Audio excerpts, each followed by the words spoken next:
Welcome to Zwida Media. If you're new to this channel, please subscribe. Don't forget to like, comment and share. Here's a new video for today. Enjoy.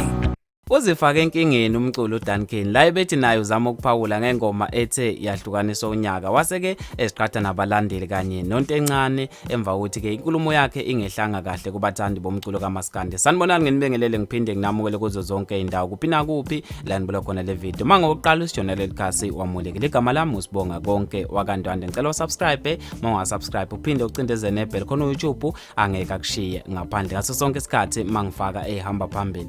Yebo bafethu namhlanje ngizokhuluma ngoDuncan wase Afrotainment umculi we-hip hop. uDuncan ke ube nesenzo la ahambe khona wayenkundleni zokuxhumana wazwakalisa ke okungaphatheki kahle kwakhe emva ukuthi ke kube nengoma ka-Maskand ethe yathatha isama song of the year. uDuncan ke uzwakalise ukungajabuli ngaleso senzo wasebeka ke naye indlela acabanga ngayo. Uthe uDuncan akaboni kuyiso elihle ukuthi ke njalo sekuhlezi kuwena uMaskand mawukwangena nje kwi-top 10. Uthi ke lokho ke akubajabulisi bona njengabaculi bamanye ama-genre. Wasethi ke yena ufisa ukuthi uMaskand ungabe usaqhathwa namanye ama-genre kuyi-summer song of the year noma lapha kwi-top 10 yokhozi FM. Ufisa ukuthi nje uMaskand uqhathwe wodwa ukhishwe uphume uphele kwi-top 10 njengoba ke bathi basola ngazothi kunesandla sonwabo noma kunesandla semfene. That is what I mean. So wasethi ke cha kungaphinde kwenzeke lokho ke futhi njengabanye abaculi bamanye ama-genre bathi bafuna ukukulwela ngokusemandleni ukuthi uMaskand kulonyaka ungabe usabuya ungene kwi-top 10 yokhozi FM njengoba basola ngazothi uyenzelelo uMaskand.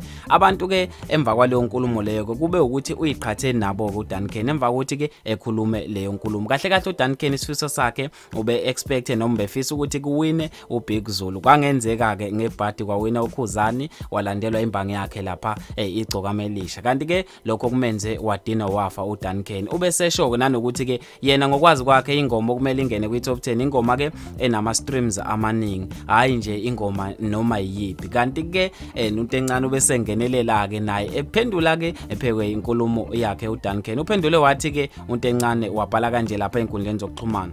Kohliwe njalo ukuthi ingoma iyahlula ushwi ehlukaniseni unyaka ama-sales ayo awafikanga kwawoshwi asikaze sa complain. So anisimele kancane ngama complain ngoba nakho sekubusa uMaskand ni celebrateisa kabhlungu. Wasebhala ukuthi ke number 1 and number 2 nisazokhala noze niyeke ukubukela umculo wethu phansi. Ubhale kanjalo ke bafethu uNtencane ephendula phekwe inkulumo kaDuncan. Abantu abaningi ke bacomplainile ukuthi ke engazuthi amanye ama-genre abukela phansi umculo noma genre le ka-Maskand. Mina ke ngintatheli ka-YouTube bafethu sengiyaphela khona la asivele le ndaba siqede khona lapha kwi-comment section. Wena ke uzoshiya uvo lakho ukuthi ke ngabe kuthini ukuphawula kwakho uthi right yini lento eyenziwa abanye abaculi njengoba ke bebaningi abaculi abakhala ngento yodwa. uTira simzwile no Big Zulu futhi naye simzwile nanguke no Duncan njengamanje naye uyangenelela. Abantu ke abakuthandanga lokho kwenza uDuncan bathi ke wonke umculo uyalingana ukho umculo ongcono kunomunye. Kanti ke sengiyaphela mina khona la sive siqede le ndaba khona lapha kwi-comment section. Ongibambeke evidweni elandelayo.